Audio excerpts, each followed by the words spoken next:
Hello everyone and welcome to yet another one of these things.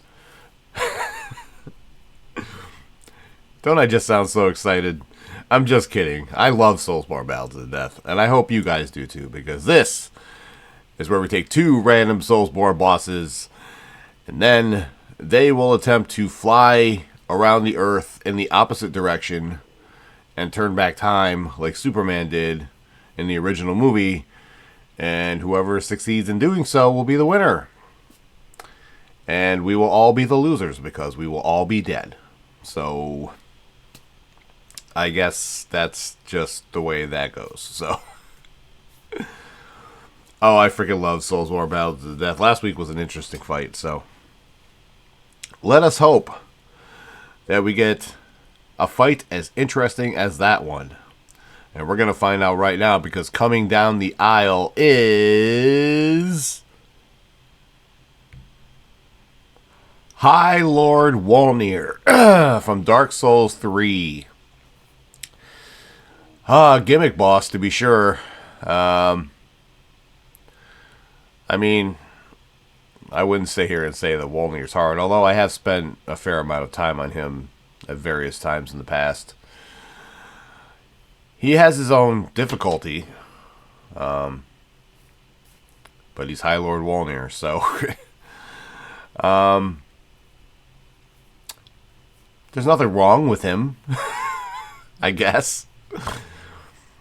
So yeah, he's an interesting sight. We can say that, I guess. So yeah, High Lord Wolnir, gracing us with his presence here in SoulsBorne Battle to the Death. It could be worse, I suppose. So we are going to take this wheel for another spin. We are going to see who is going to be taking the challenge of High Lord Wolnir in a battle to the death in a shit, what did I say? Oh yeah, they're going to be flying around the Earth backwards and trying to turn back time. That is what they are going to be attempting to be doing here in this particular battle to the death. Not actually battling to the death. We can't have that now, can we? Okay. High Lord Wolnir in one corner, and in the other corner we have Sigurd has arrived to fulfill his destiny. He challenges the next combatant. It is going to be High Lord Wolnir against Sigurd of Katarina. Oh, for the first time ever, we have landed on this space where Sigurd has stepped in to accept the challenge. And Sigurd, as we all know, is the icon, the showstopper, the main event. Sigurd is the man. So, oh boy, an interesting turn of events here on SoulsBorne Battle to the Death. Oh boy. Yeah, never mind. I'm not gonna.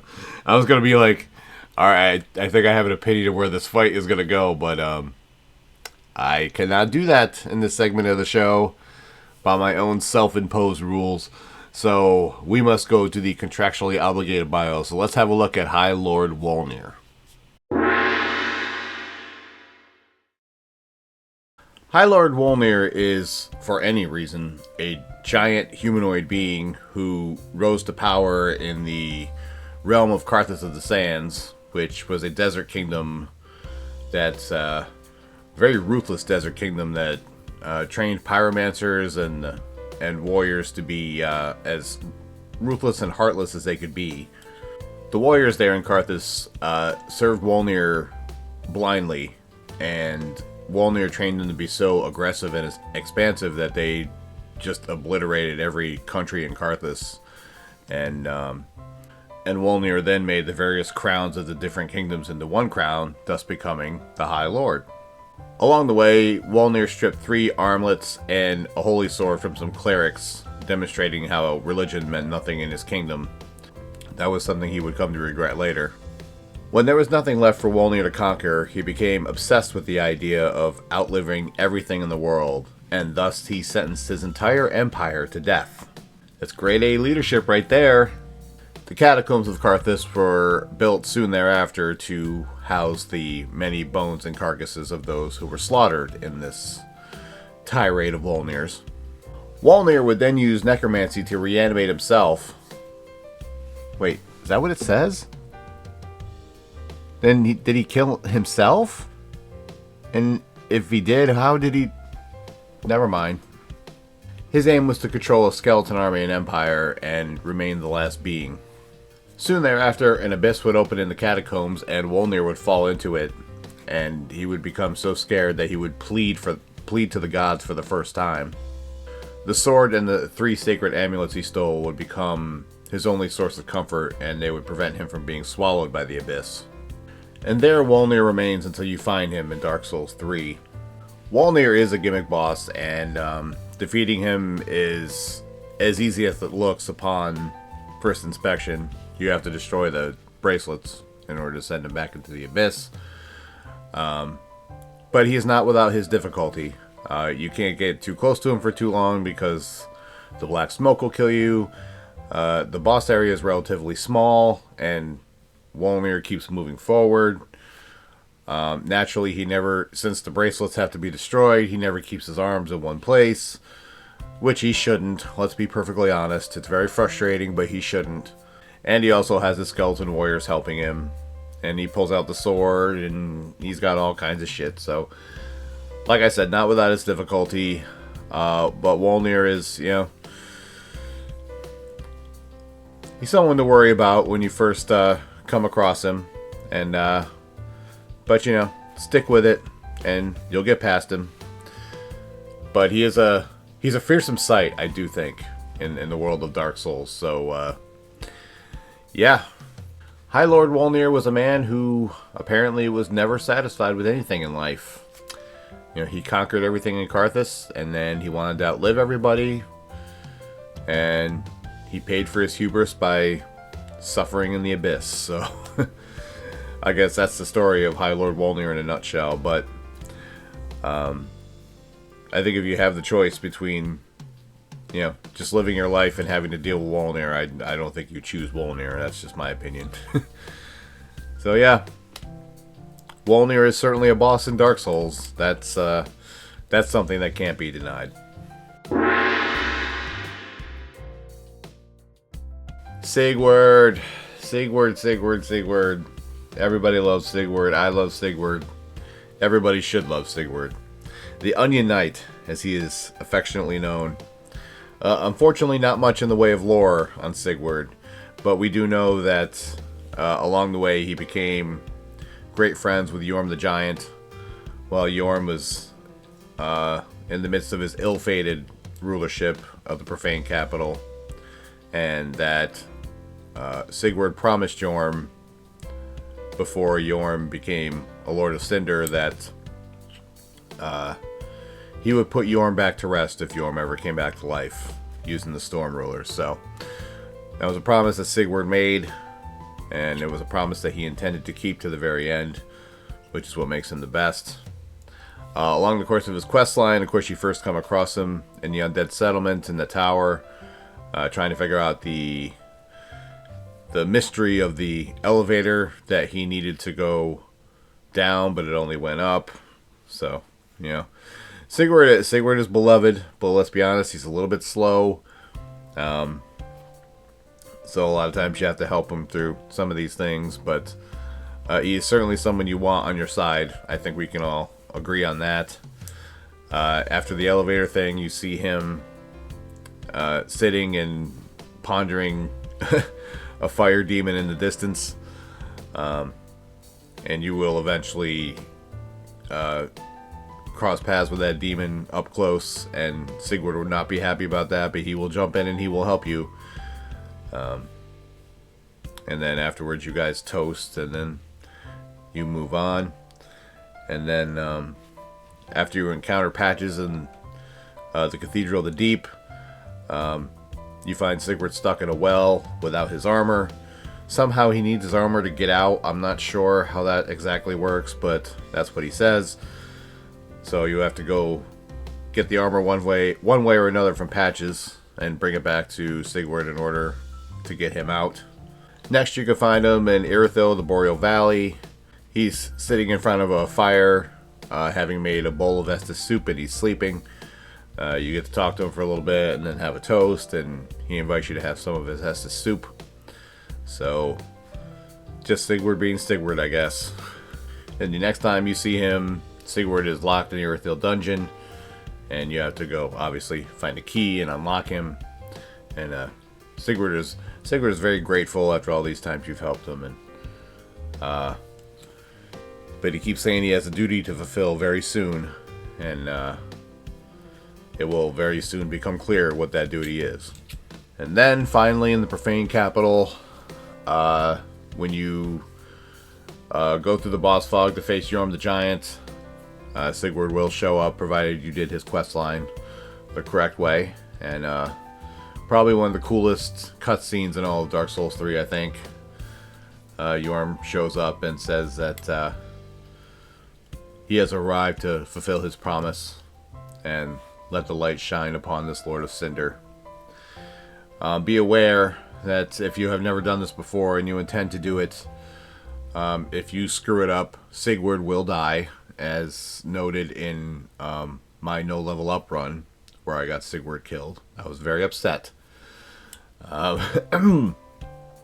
so much in the no Estus run. I did manage to save Sigurd there.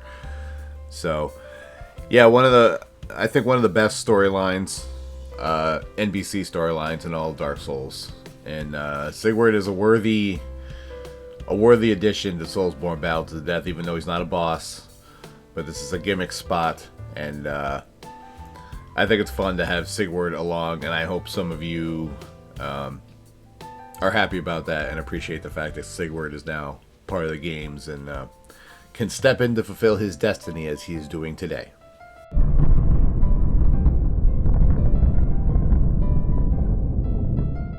Look, I love Sigurd. You love Sigurd. We all love Sigurd. Sigurd should be loved. Sigurd is love. Sigurd is life. As I look over this list of bosses that I have in SoulsBorne Battle to the Death, there's probably very few that I would give Sigurd a chance against, to be perfectly honest with you.